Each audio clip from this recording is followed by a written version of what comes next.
Hey everybody! Sorry if you logged or were waiting and tried to log on. We had a little technical difficulty to get started. So if you're there, please check the group chat on the side for the link and get yourself logged in so that you can participate in the huddle. Thank you so much for joining us. Last time we had a great time on the huddle where we got to cover a lot of questions and topics, and hopefully everyone got something fun out of that. It's great to get us all together and cover some interesting topics and hear from other voices.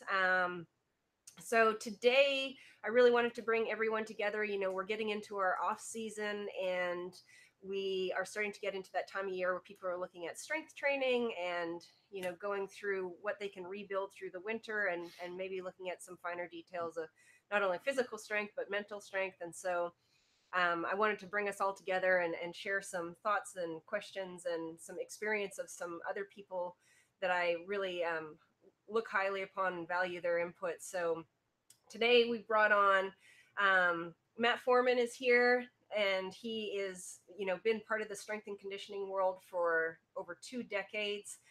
Been an international athlete himself, been to the Olympic trials with Olympic weightlifting, experienced powerlifter, a strength and conditioning coach at NAU in his past, and so just a myriad of different experience with strength sports and strength and conditioning. Also worked with track and field teams and runners and all that kind of stuff. So we're going to have his insight and just on how he handles strength training for different types of athletes and answer any of your questions. We also are going to have Tom Morris with us, and he is the director of athletics performance for IU University, and he also coaches with us at our January camp that's coming up. And Tom is just a wealth of knowledge, works with all kinds of college athletes from a full spectrum. He's worked with a lot of us triathletes. He's also an athlete himself, been on the national team for Paralympics, and just comes to us with a wealth of knowledge in terms of how to get strong and how to apply that to our training and make us strong in swim, bike, and run. And then, of course, we have Jennifer with us here today, and Jennifer is part of the MCC team. She is my backbone on all technology stuff, but she's also a very good athlete herself and up and coming in this sport and laying down some fast times and some great results. So having a lot of fun developing her, and she's going to be helping run the session, and she's going to be managing your questions as they come in. And then we have Jane with us. Say hello, Jane, and Tom. Say hello. You guys are on. Hello. We're in Bloomington, Indiana. Greetings Yeah, from so the West. welcome, guys. And Jane has helped me with a number of projects. She's amazing at helping facilitate and put together projects and really, help you organize your thoughts and put everything together and give you the right recipe for putting events together. And she has a company, Activate You, where you can reach out to her if you need some help putting these kinds of great events or summits or different things like that together. um, of course, we have some upcoming events for you. The main one coming up is the January camp, where we'll be joining you guys in Bloomington. So hopefully we can get some of you to join us there and get to experience some hands-on training with Tom with the strength. And we're based right in that strength room that's usually only for the strength athletes there at the university. So it's pretty special and pretty cool. So hopefully we can get some of you there with us. Jennifer is going to tell us here how you can interact a little bit more and how explain how that works so that you can ask Tom and Matt and myself and all the questions as we work through and feel like you can be an active participant in this huddle. So, Jen? Yeah, so right in the little chat box you have when you're watching us on YouTube, you can type in whatever question you have, and I'll be monitoring that so I can interject that while Tom and Matt and Marilyn are talking. Or if you have one that's kind of something that isn't really pertaining, but you really want to ask one of them a different question, we can ask those at the end as well. So feel free anytime, whatever you're thinking, put it in that chat box and I'll interject it while everybody's speaking.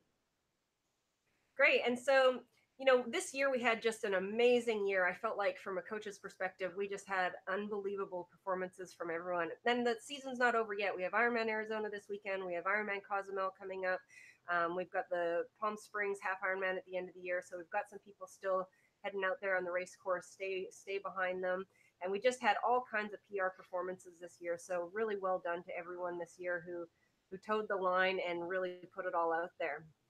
So let's go ahead and move right into our first question, and let's get this party started. Hopefully you have a tasty beverage with you to enjoy while we go through this. Wonderful. Matt, we wanted to start with you, and since the focus of our time today is on strength training, can you review for us the benefits of strength training and then talk a little bit about how you incorporate that in the off season? Sure.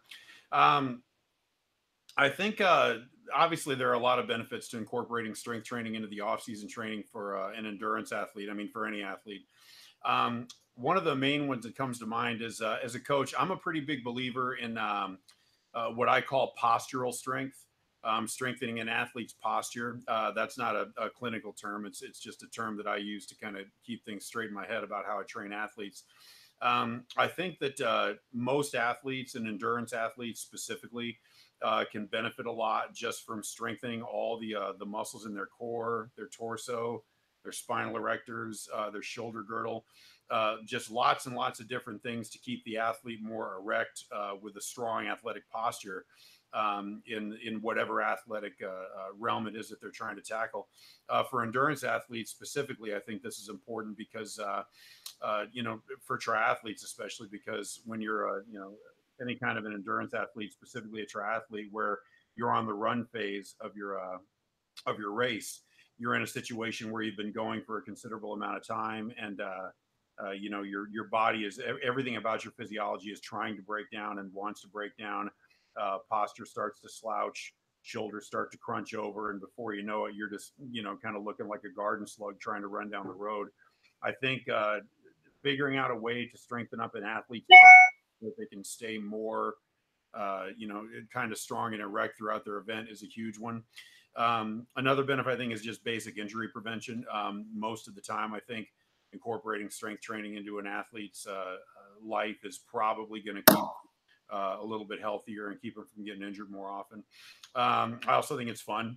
You spend most of your year doing a lot of swim, bike, run training. I think it's really mentally beneficial for athletes in the off season to do some different things, go to gyms, go to weight rooms, and try different types of training that they haven't done before, just to kind of like reinvigorate their attitude about what they're doing. So I think there are a lot of benefits to it, and obviously just I think a more complete athlete is probably going to be a more successful athlete. I think somebody who's got more tools in their toolbox in regards to the things they can do physically is probably going to have a better chance of success, and being stronger is just one of those tools. Excellent. Tom, what do you want to add to that? Well, Matt and I, we definitely share a lot of similarities with that answer too, but I'm going to tell you the number one thing is injury prevention for us. In Indiana, the biggest thing that we always emphasize is why we're doing strength and conditioning is to make sure that our body is going to last. An injured body isn't going to compete at any kind of level, let alone a high level, if you don't have that strength.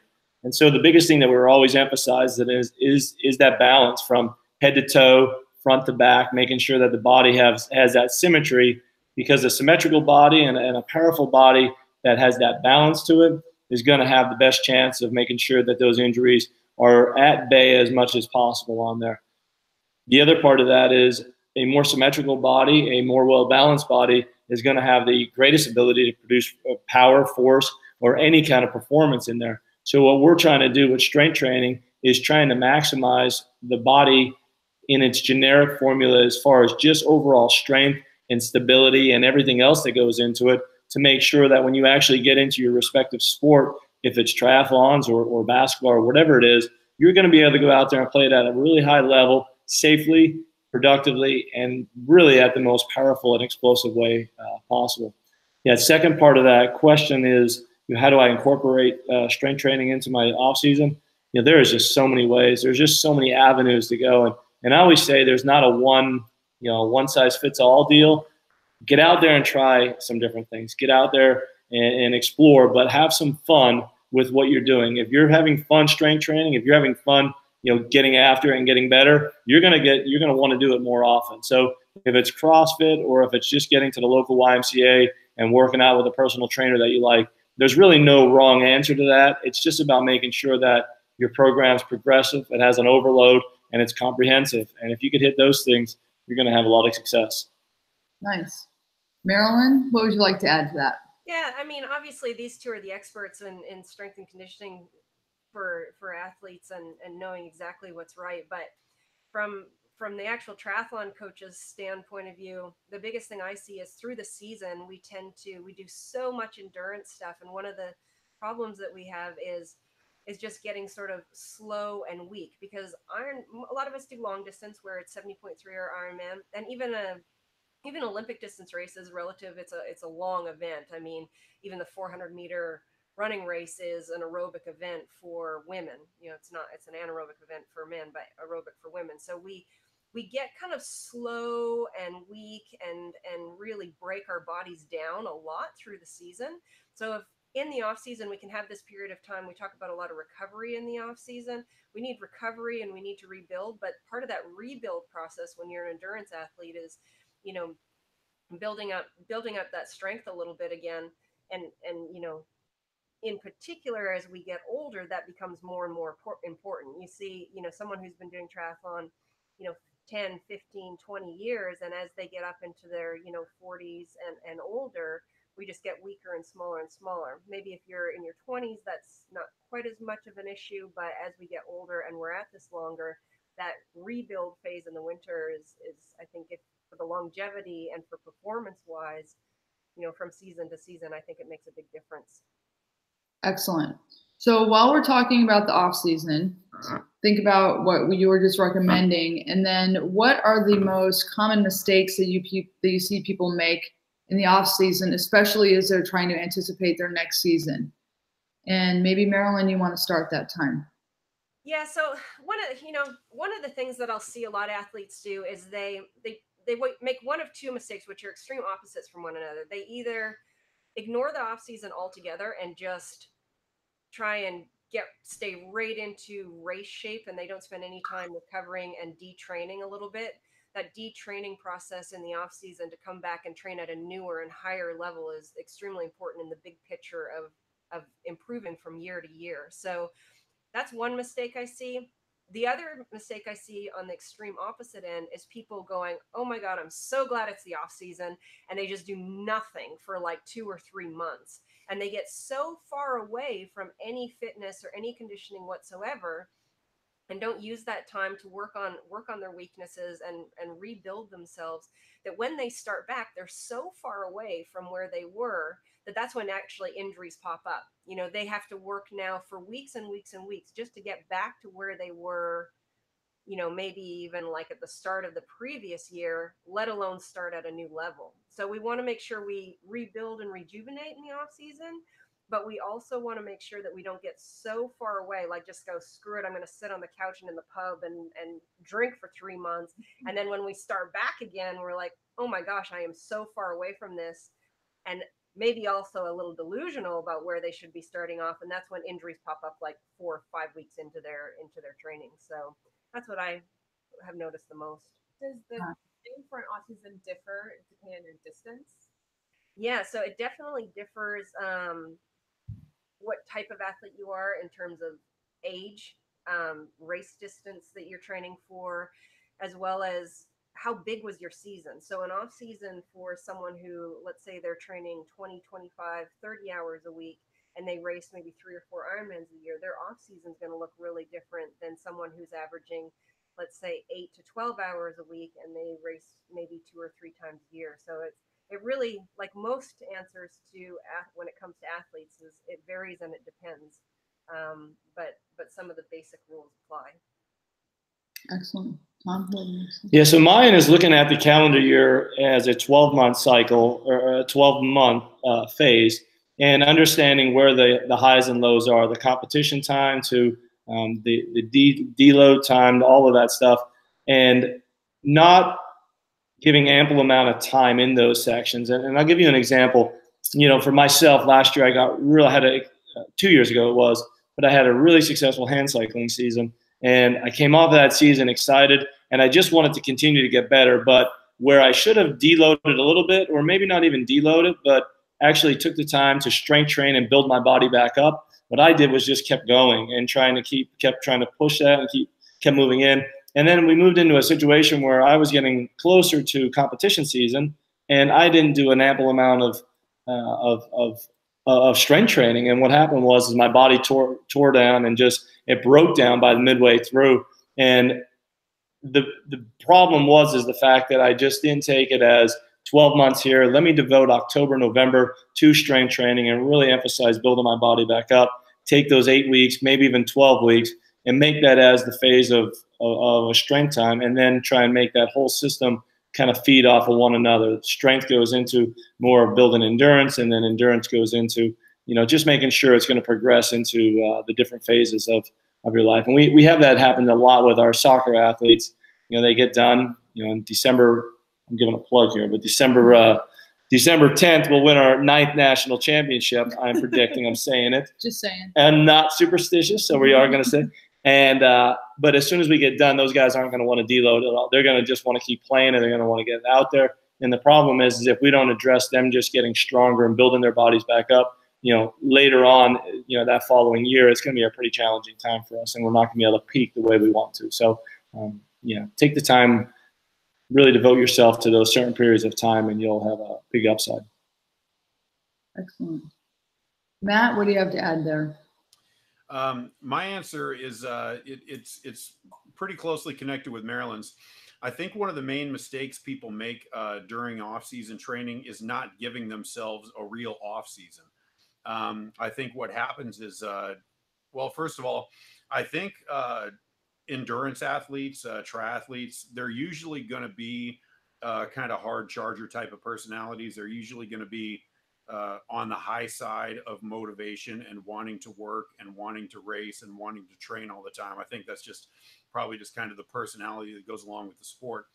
And so you have a situation where the off season comes around, and what the athlete does is they really just kind of continue training very, very close to the way they were training during their competitive race season. I think that's one of the main problems. I think another one is somebody will start into an off season and they'll actually give themselves some rest, and they'll give themselves some time off, and they'll modify their training. And then in a short amount of time, they feel really good. They feel rejuvenated. They feel rested. And so they start thinking to themselves, hey, it's time to get back out there. I'm feeling really good right now. Let's find a race. Let's jump back into something, because they've had a false read on where they're really at. You know, just the little bit of rest and recovery that they got from backing off of hard training just freshened them up a little bit and put them in a position where all of a sudden they feel like $1 million. And then the instinct is to compete again quickly, to compete again right away. Whereas usually that backfires. Sometimes it'll work. You can get lucky and it'll work sometimes, but oftentimes it'll backfire. And I also, the second part of that is I think the off season is supposed to be a time when you assess your weaknesses and your needs. I think assessing weaknesses and needs is something that most athletes say because it sounds really good, but I don't think a lot of people really do it or do a very good job with it or are serious about it. Because I think you need somebody from the outside to see you and really get that, your strengths and weaknesses and everything like that. I think if you don't really have that, you're likely just going to continue with what's familiar and with what, even if it's not something that works all that well, if it's what you usually do. You know, I've seen a lot of athletes who basically just want to continue with the way they usually do things, even if the way they do things is consistently producing bad results. You know, so that's, you know, you got to figure out a way to like get all that stuff changed. And it usually takes an outside voice, and it usually takes kind of some self-discipline to make yourself hold out for a while. We have a few questions. Great. We'd like to Terrific. This is from John. How much strength training is enough for endurance athlete? Are there any standards that you have to shoot for, like leg press times body weight? Tom, I'll let you take that question to start with. Yeah, so in my opinion, you know, we've talked about this a little bit before. What is an adequate amount of strength training for the body? So we have done multiple different kind of programs for a bunch of different athletes, from endurance athletes to your power athletes. Endurance athletes, I think, you get away with doing a low volume workout. Work on the intensity that you're working at, but also keeping the volume lower, even in the off season. Personally, for myself, as soon as my volume increased too high, all of a sudden I've had the injuries that popped up, and I've run into some problems that have really kind of lingered on. So generically, what I would say is this: making sure that you could work anteriorly, posteriorly, top to bottom, equally, and in balance, I think is the key to that. So it's not giving a straight answer, because it's not an easy answer for it, because it's not like 2 sets of leg press is enough or whatever. Whatever you do, make sure that you're working the intensity at it, progressing with it each and every time, but also having that balance of, if I'm doing 2 for 2 leg presses, I'm going to work my posterior chain as much, if not more, because that's where a lot of the injuries may occur. So my overall thing is making sure that when we're addressing any kind of program, it's working it in balance. We're not top loading the legs more so than the upper body, or the quads more so than the hamstrings. We're trying to create that balance on there. So can you explain a little bit, Tom, when you talk in terms of intensity? Because when a triathlete hears the word intensity, they're thinking, is that threshold, or is that VO2, or do I go harder, or do I go faster? So I'm familiar with what you're saying in term with the strength world, what that means. But can you explain that a little bit to the people listening? Yeah, so the intensity always starts off a little bit lower. And what I mean by that is, if I want you to do 10 reps of something, I'm going to have you do something, the load or the weight that you're going to be moving is completely submax. It's not anything that you're coming close to any kind of failure towards that 10 rep range on there. So in the beginning, when you start loading up, the load is, or the weight is extremely low, but the rep range is still in that 8 to 10, 8 to 12 rep range. But what I mean by intensity is as we progress through the weeks, and as we progress with your training load and your training age, the longer you're doing it, well, we're going to keep increasing that weight. The more we can increase that weight, we'll keep increasing the intensity, because it forces you to continue to keep getting at least 1 rep better each and every time. We're trying to increase the load that controls the overall intensity and how hard you're going at the actual exercise itself. So it gives you a better outcome as time goes on with anything. So let me give an example. Bench press. If we're going to have you bench press and your rep range is to do 10 reps, week 1, if you could bench 135 pounds, we're going to start you off at about 95 pounds, maybe even a little bit less than that. But as time goes on and time progresses, what we're going to do is we're going to actually get closer to that 135 and then start working maximally towards bigger loads and progressions and overload principles that are going on. So all of that is all strength training terms, but the overall concept of intensity is just being able to get better each and every time on maximal amounts of effort that's being put forward. Does that answer it? Yeah. Do you believe in like a tempo range? I know that there's some like people do eccentric load tempo type stuff, or is it do you ever recommend like a 2 to 1, or is it just 1 to 1, or are you moving slowly, quickly? What's your recommendation? My thing is always the eccentric loads, or the lowering phase of the exercise, is always, I usually work in a 3 to 4 count on there, right? So it's complete control on the way down. The concentric phase, or the push phase on a bench press or any of that stuff, is with the intent to move maximally, and the intent to move as fast as you possibly can to create as much energy and as much momentum. Momentum isn't a good word, but as much force as you can out of there. So always controlling the eccentric part of it, but really with the mindset and the idea that you're going to move the concentric phase at a maximal load or a maximal level. And then there's a follow-up question to that as well. Oh, sorry, Matt. One quick thing on that, just to address the last part of that question. Part of that question was asking if there were kind of like some hard markers that endurance athletes should be able to do. Should they be able to leg press triple their body weight, or deadlift 1.5 times their body weight? I personally think for endurance athletes, there are none of those. I don't think that there are any. I mean, the only reason you're doing strength training is to make yourself a better endurance athlete. So I don't think there are any kind of like specific target numbers or percentages or ratios that an endurance athlete has to hit to be successful. Right. And so Jen, we had a follow-up question. And the follow-up then is, as endurance athletes, can you do too much strength that would then hinder your endurance goals? So like what would that look like, or what are things to be cautious of when you start strength training? Yeah, Matt, what do you think about that? Well, I think I mean, if you're an endurance athlete and you're unwilling to lift weights, 5, 6, 7 times a week, it pretty clearly shows that you just don't care and you don't want it bad enough. Just kidding. One of our values is humor at MCC.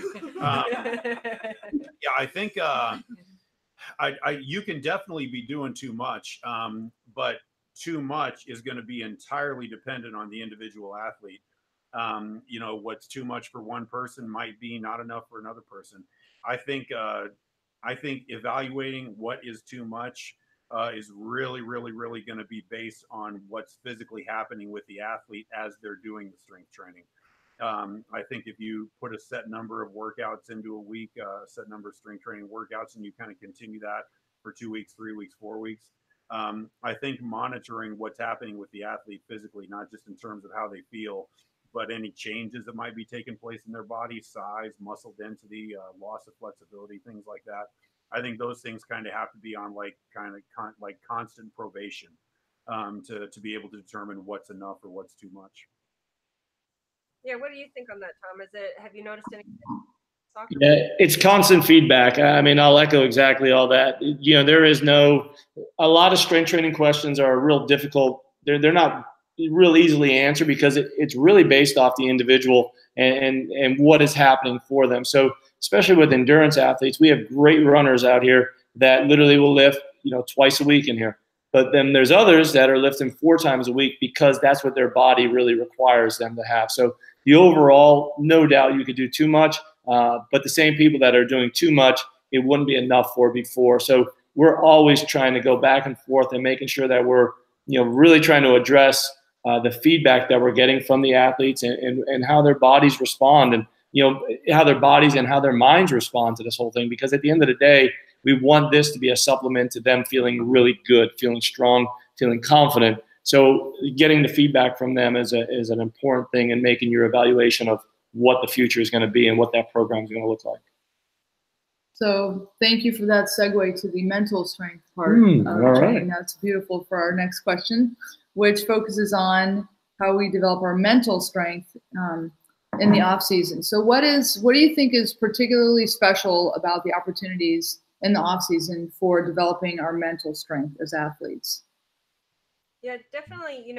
Mental strength it's the same as most training. I mean, every athlete's going to be a little bit different. Some athletes in the off season are going to need to step away and really, really rejuvenate and just completely get away from the normal routine and let themselves completely decompress and almost sort of let everything go mentally for a little while to refresh and reboot and get themselves ready for that next season. And for some athletes, that's not going to work. I find, for me in particular, the best thing I can do to continue to develop mental strength is stick as closely as possible to routine. I find if I get too far away from routine, then the weaknesses start to seep their way in. I start to get a little lazy, or I start to allow myself to miss certain workouts, or it's okay to, get a little sloppy with my diet or my sleep or things like that. And so, how people are going to, each athlete develop different mental strength strategies. First and foremost, I think they need to identify what it is that's going to make them feel strong and fired up and that fire in their belly ready to go again the next season. So that to me would be the first place I would go to. And if you work with a coach, identifying with that athlete, hey, is this the type of athlete that really needs to step away and just refresh and go and like let loose and not even think about triathlon for a little while? Or are they the type of athlete that if I let them get too far away, they're probably just the rope's going to get way too long and they're not going to find their way back in a place where they're going to be competitive and strong again. So Matt, you have a lot of experience with a variety of different athletes, everything from, weightlifters, powerlifters, track and field athletes, and have been coaching, longer than anybody I know. So what are some of the things that I've heard you do other podcasts and talk a lot and write a lot on Catalyst Athletics about mental strength. So I feel like this is a area you're really strong in. What do you think with that? I think first of all, there's a pretty big kind of ongoing conversation in the coaching business, I guess you could say, about whether or not it's even really possible for an athlete to develop mental strength, because sometimes it definitely becomes one of those things that some people think you're either born with it or you just don't have it. You know, and personally, I think there are three basic kinds of athletes when it comes to this.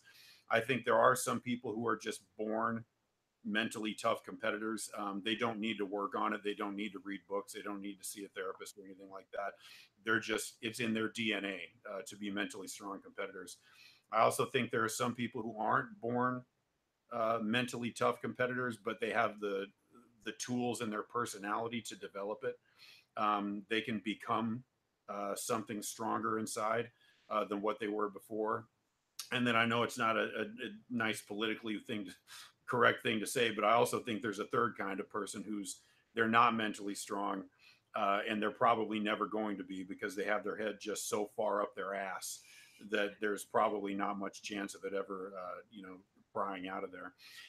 One thing that I like when I think about this is I heard a quote one time. I was watching a Wimbledon tennis match between Roger Federer and Rafael Nadal, and after it was, Federer won, and after it was over, Nadal was being interviewed, and he said, "I respect Roger because he acts the same after he loses as he does after he wins." And that quote always kind of struck me a little bit, because I think that quote connects strongly with mental strength. I think one of the best things you can do to make yourself a mentally strong athlete is to not get too freaked out one direction or the other after horrible success or horrible failure. I think keeping everything Horrible success. Yeah, after awful, crappy moments of great triumph. Yeah. You really don't want to let those just shit can your whole day.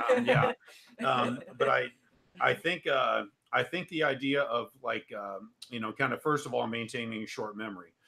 If you do well, you forget about it quickly and think about the next thing. If you do badly, you forget about it quickly and think about the next thing. And always making sure that you understand that a bad performance isn't an indicator of who you are as an athlete. It's just a bad performance. And the longer you're an athlete, the more of them you're going to have. It's part of the game.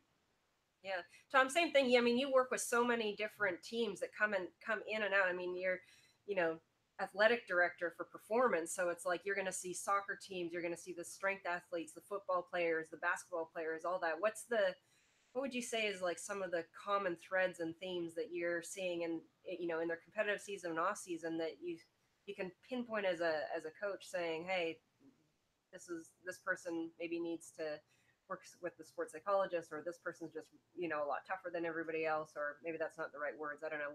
What do you know? Right. So we see it all across the board, and we deal with a lot of coaches that believe that you could enhance people's athletes' mental toughness by just beating this shit out of them, and like they're gonna just respond because they're gonna learn and they're gonna do all this. And I've been doing this now almost 20 years, and that is definitely not the case. It virtually never happens that way. What I see coming out of the weight room is that the weight room is an extremely controlled environment, in the fact that I could dictate how much someone suffers, what the criteria is for them to have success, what their criteria is to build confidence. I think toughness and confidence kind of go hand in hand with stuff. So an example is a young athlete comes in and they may not be exposed to strength training. They may be physically behind. They may be set up that they physically got to get stronger. But how are we going to get them more mentally tough isn't about beating the crap out of them or doing anything. But I could control what those indicators are to show success out of there, and continually build confidence out of each and every success that comes out of that. But through them, it's extremely challenging for them to actually physically get to those points of making sure that they're continually moving up the ladder and continuing to keep getting better and better on their mental toughness. Another big thing is you have to care about what you're doing, because I've dealt with football players that in the weight room, they are the biggest slugs. I mean, anything you want to talk about. I mean, but then you put them on the football field and they will rip your head right off. And it's just a switch that flips on them, but they care about that. So as a strength coach, a lot of the stuff we deal with and we preach to a lot of our strength coaches is to get the kids to buy in, get those athletes to buy into the fact of this isn't just making them physically better. This is going to give them the edge to keep going. But the more you could show them that they care about how their bodies are changing in the weight room, how they're physically getting stronger there, the more success you're going to have of actually making those little gains as far as mental toughness that may stem from just overall confidence of who they are and what they are.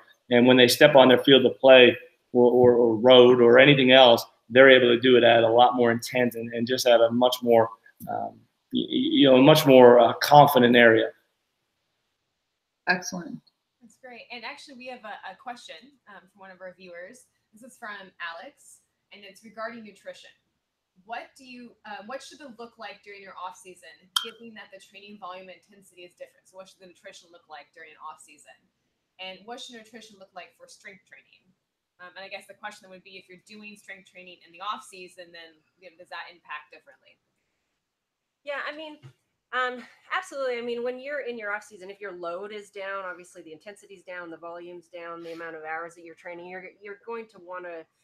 I'm not a fan of counting calories or, I think you should eat to hunger. And, I like the saying of, you day to day, you eat by feel. So, but you plan your race nutrition. So race nutrition should be extremely planned and practiced, and day to day nutrition should be by feel. So in your off season, when the intensity is down and the volume is down, your appetite should come down a little bit.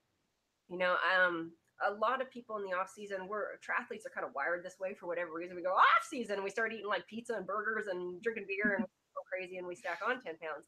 And I really feel like that's a mistake. So because now we're starting our in season a little bit overweight, and not only do we have to, start to get ourselves back in shape, but we also have all this extra weight to lose. Now, in contradiction to that, if you're an extremely lean athlete through the season, I do think it's worth putting on a couple of healthy pounds through this off season, in what we were talked about earlier in the huddle, where you're wanting to rejuvenate, you're really wanting to repair, allow your body's, your immune system. Endurance sports are extremely hard on the immune system. So, let yourself put on a couple pounds, but let's not get too carried away with the pizza and burgers and beers and all that kind of stuff and stack on 10, 20 pounds. That's going to take, and yes, I've seen up to 20 pounds with endurance athletes, believe it or not.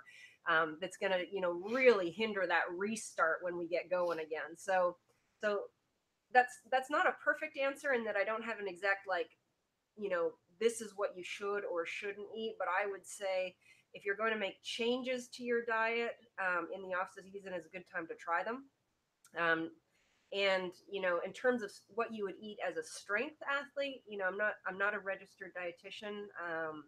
That's for sure. We definitely have one in the group, Erin Green, she's a registered dietitian. We can always reach out to her. She's got a wealth of knowledge on this and was on our last huddle. I don't know if there's specific things, Tom, is there specific things that you recommend to your athletes when they leave the strength room? You say, okay, I know you're an endurance athlete. You're one of our runners. You're one of our soccer players. You're not a football player. You're not a thrower, but you need to eat this, even though it wouldn't be in your normal diet. Do you guys make recommendations there? So we do, but we have a whole, diet. We have 4 dietitians now. We have a whole department that's devoted to that. And, in the past, I guess it was over the past last year that we've really implemented a full nutrition department that's changed so much of how we go about doing it. Coming from the strength coaches, our biggest things were just making sure that after any kind of event, after a lift or practice or anything like that, that we're getting in a minimum of 300 to 350 calories, 20 minutes to 30 minutes after that. That is super generic as far as the way, in the form of what you should do and how you should individualize a nutrition program. But for us, the main thing is just making sure that you replenish your body with that, just because we've seen, especially in the world of endurance-wise, or like a lot of our runners in particular, especially in the female side, their bodies break down a lot quicker from just, from a lack of calories that are being put in there. So generically, we always say that, but it's a lot more in depth now. I mean, everybody's getting blood draws and everything else, and everybody's getting a customized program as far as what they should be eating. But another rough thing is like 1.2 There's 1.2 kilograms for every pound as far as protein that they're getting in their body. Again, I don't want to say too much because they've revamped exactly how we should lay out certain criteria of that, but we're not in charge of that stuff anymore. Is there people will do this and say, oh, I'm doing endurance sports, I should eat a lot more carbohydrates. Okay, now I'm strength training more, I need to pound a whole bunch of protein. Is there is there a common theme there when you talk with your nutritionists and the different athletes at the university? So there's that common theme runs with all of our athletes. When they're in their endurance and their competitive season, they should be eating pasta and they should be eating potatoes and they should be doing all that stuff. And then when they get out of the competitive season and they're doing some kind of off-season or strength training program, well, that's when they're going to start eating all their proteins and stuff. It's completely the opposite. It's not the opposite of that. It's just wrong. A well-balanced diet all year round with different emphasis of overall calorie intake for whatever time of year it is extremely important. So we're always trying to emphasize that balance of an ample amount of carbohydrates to proteins to all that balance of even fats in their body. And it's really individualized. I mean, there's, like you said, there's athletes that could afford to put a little bit of weight on, some that are going to afford to take a little bit of weight off, and that program is designed for them. But from the top, the world of nutrition has really made leaps and bounds. I always associated it. I feel like it's where strength training was 20, 25 years ago. You know, not many people strength trained 20, 25 years ago. And then all of a sudden, a bunch of people start doing it in college athletics, and everything went through the roof as far as overall strength and fitness and everything else. And nutrition is really starting to grasp there. The science is backing it up, and actually our athletes are getting a lot more knowledge, and we're seeing incredible gains and actual, like I always resort back to, if an athlete is injured, they can't compete. Nutrition has been a really big part of why our athletes are staying healthier as time goes on. Excellent. So a lot of this is focused on, it sounds like, on having the same kind of deliberateness when you're in the off season as you do when you're in the race season, so that you're not just kind of like, oh, I'm off season, I don't have to pay attention to anything, and I can just sort of have free time, if you will. So that's a theme that we've heard a lot, just about being deliberate, not just going haywire because you're not in competition. So that's really interesting. If I could throw in a thought about that, I was watching an interview one time with Andre Ward, world champion, boxing world champion, retired undefeated, and he said something that I always kind of thought about. He said, your success as a fighter is largely going to be determined by how you live your life for a month after a fight. Because anybody can be disciplined and really regimented when they're in training camp getting ready for a fight. But the guys who completely go off the rails the way you're describing after competing and just kind of, throw caution to the wind and just celebrate and have a good time, they're regularly setting themselves up for a really hard road back that's probably going to, like, long-term add up and take some mileage off of them. So I like that idea of, like, kind of constantly, because my whole career as an athlete has been built on disciplined eating and diet. Yeah. That's the strength athlete. There it is. From different worlds. Yeah. So for the next question, so we're talking about, this balance of going back and forth. So you're kind of feeling like you're at the end of your off season, and it's coming up. How do you know when you're ready to transition back into training after you've been resting, so that you avoid burnout in the long haul? And Tom here said it's when you know that you're ready when you're tired of drinking beer anymore. That's right. But that won't be our official answer. But how do you answer that question? When it's over, it's time to get back at it. That would be Justin Dare's answer, actually. I think if we leave it to something that unstructured, as far as, oh, I feel like it's time now, you're sort of leaving a little bit too much chance. And I do this with all my athletes. I encourage athletes to do it themselves if they're coaching themselves or other coaches. But you should really be looking at, in that off season is the time, like Matt talked about earlier, you're reevaluating your year, reevaluating your strengths and your weaknesses and what you want that next year to look like. You're planning the next year, you're planning your new goals, all those kinds of things. And so you have an idea of what your targets are and when they are. And so if you say, okay, in July is when my A race is, you're going to sit down with yourself or your spouse or your coach or your whole team or whatever that looks like. And you're going to say, hey, here's my A dates. And I got to work backwards from that with the training blocks, with everything that is going to work towards that. And that goes right back to, okay, here's my rest and rejuvenation period. Here's my strength training phases. Here's my pre-competition season. Here's my C races, B races, really, focus periods of time when's the, different training blocks going to happen, all that stuff. So I don't think it's much about, oh, okay, like I've been drinking beer for 3 months now, I should probably get off the couch and get going again. As we talked about, that's, or the opposite, you're consistent, you're doing all the right things in your training, but you're like, so when do I ramp it up now? Like when does that happen?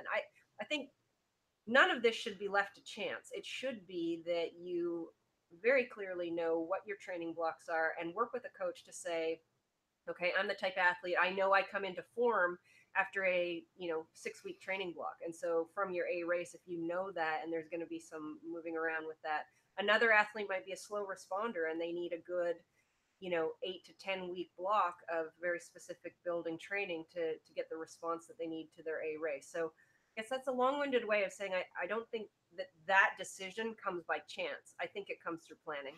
So I don't know, Matt, what do you program for high school sports as well as football players and throwers, and then competition athletes in the strength world with Olympic lifting and powerlifting, and they got to be able to hit a very specific weight on a very specific day. So what do you say and with that? Yeah, as far as knowing when it's time to get going again, I think it's a really bad idea to leave that up to something like feel or when you feel motivated or when your body feels good again. I think the only way to really do it effectively is to have everything on a schedule, like a calendar, have everything planned out with competition dates, training programs working backward from that competition date, and kind of hard deadlines on when that program starts, when that preparation phase starts.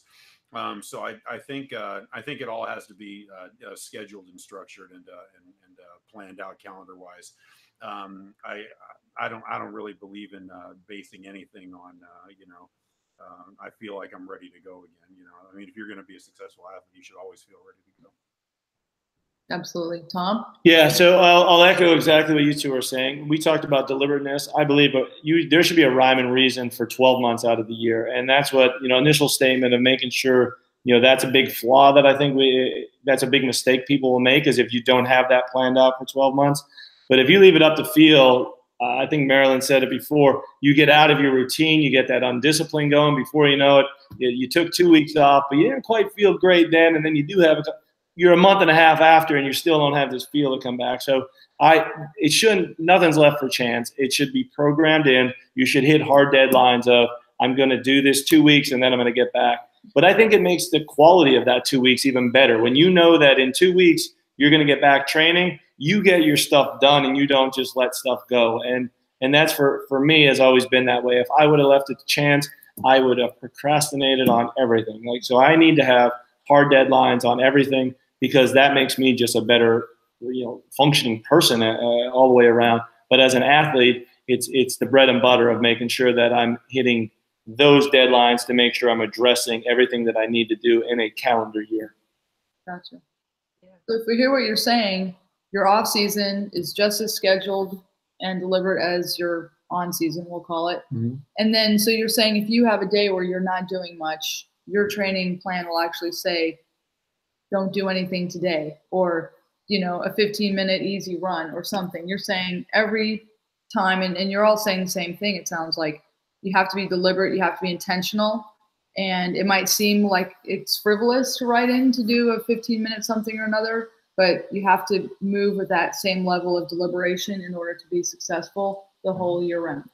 Yeah, and I think it's just a matter of what your outcome you want it to be. If it's if it's to do one Olympic level triathlon, I mean, maybe it's not as strict with everything, but if you want to really, continually put out great results or just follow this ladder, if you want a ladder of progression, I think involves a high level of discipline, and that discipline has to fall within, a year or multiple year progressions as time goes on. So, yeah, without a doubt, I try to structure in days off as far as what I'm going to be doing on those days off, to heavy days, to everything. And it's 365 days a year. It helps me just stay here, There it is.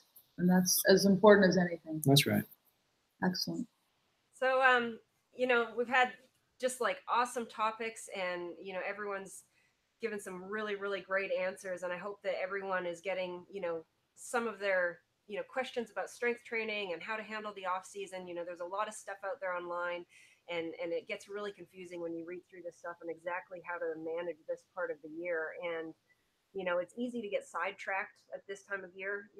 People are like, oh, I want to go try something else, or I want to, like I say, there's a myriad of different things out there that can stray you in one way or the other. But I think, having these long-term planning and goals, and really, staying with it over, like you just said, Tom, multiple years. I mean, this is really the recipe for success.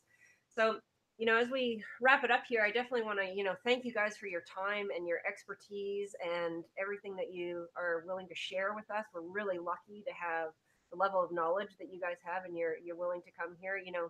Tom, people can come to a camp with you, and specifically, we've had the camp. This will be the 4th year running. Is that right? 4th year, yeah. Wow, time is flying by. We have a blast. I mean, like I say, it's an absolute privilege to get to work out in the facilities there. We have you hands on deck to, work with us, ask questions. So you can go to my site, mcc.coach, and look up the camp in January and come join us. It's all indoors, so you don't have to be worried about being cold. And it's fun that it's indoors, because all levels from, different experience levels, we all get to train together and learn and feed off of each other in a group environment. So it's pretty special and unique that way. If you're looking for some really great articles in the strength world, you can find Matt. He's done, hundreds and hundreds of articles at catalystathletics.com. And he's also just published a book, Drugs and Olympic Weightlifting, a little bit far away from our endurance world, but a really great read in terms of sports in general, and the direction that a lot of that stuff is going. So I encourage you to look that up.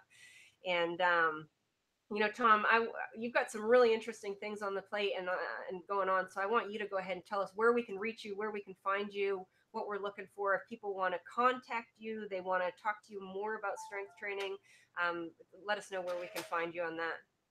Absolutely. The easiest way is to direct message me through Facebook or Instagram, and I'm at Tom Morris Strength, and I'll get back to you extremely quickly on there. But for me, I do a lot of speaking engagements. I've gone through some adverse things throughout life, and over the last 6 years, I've had to manage using a wheelchair. That's taken me completely out of a different realm, and I speak on behalf of that about continuing to make adversity equal opportunity, and I've been able to get out and share my story with a lot of companies and a lot of people, and it's a passion that I've really kind of harnessed, and I love it, and I embrace it. So if there's ever anybody that wants me come to speak to their business or group, by all means, direct message me. We also got a new facility that we just opened up with myself and about 5 other strength coaches on the south side of Bloomington here, so a little far away from you all. But what we do is we have a kind of a team setting as far as strength coach / we'll have nutritionists in there, and we'll have even sports psychologists. That's kind of the all-encompassing thing. So if you start training with us in our group, you get kind of everything that's in there. And then the other part of that is doing some different online stuff that I definitely don't do a lot of right now, but definitely I'm open for. So by all means, message me, see what we can do. Yeah, and I also, Tom, you did a really great interview for me on my site. So if you want to learn a little bit more on Tom's story, and we've got some links on there that go to some other great articles with your story and some of the things that you've experienced. You can look that up on my site as well.